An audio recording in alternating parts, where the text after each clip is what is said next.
ముందస్తు వర్షాల నేపథ్యంలో ధాన్యం కొనుగోలుపై సీఎం సమీక్ష. మిగిలిన ధాన్యం సేకరణపై తక్షణ చర్యలు తీసుకోవాలన్న రేవంత్ రెడ్డి. నకిలీ విత్తన వ్యాపారులపై పీడీ యాక్ట్ పెట్టాలని అధికారులకు ఆదేశం. తెలంగాణ హైకోర్టు జడ్జిల బదిలీలో సుప్రీంకోర్టు కొలీజియం కీలక సిఫారసులు. కోల్కతా హైకోర్టుకు జస్టిస్ సుజయ్ పాల్, మళ్లీ తెలంగాణ హైకోర్టుకు జస్టిస్ అభిషేక్ రెడ్డి, జస్టిస్ లలిత, జస్టిస్ సుమలత బదిలీకి సిఫారసు. రాష్ట్రపతి భవన్లో అట్టహాసంగా పద్మ అవార్డుల ప్రధానోత్సవం. 68 మంది ప్రముఖులకు అవార్డులను అందజేసిన రాష్ట్రపతి. పద్మభూషణ్ అందుకున్న నటి శోభన, పద్మశ్రీ అందుకున్న మందకృష్ణ మాదిగ. సెప్టెంబర్ 15 వరకు ఆదాయపు పన్ను రిటర్న్ల గడువు. పన్ను రిటర్న్ల ఫారాల్లో మార్పుల కారణంగా కేంద్ర ప్రభుత్వం నిర్ణయం.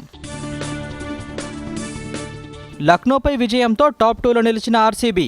తొలి క్వాలిఫైయర్లో రేపు పంజాబ్తో తలపడనున్న బెంగళూరు. అల్పపీడన ప్రభావంతో రాష్ట్ర వ్యాప్తంగా జోరు వానలు. ఈరోజు రేపు పలు జిల్లాలకు ఎల్లో, ఆరెంజ్ అలర్ట్ జారీ.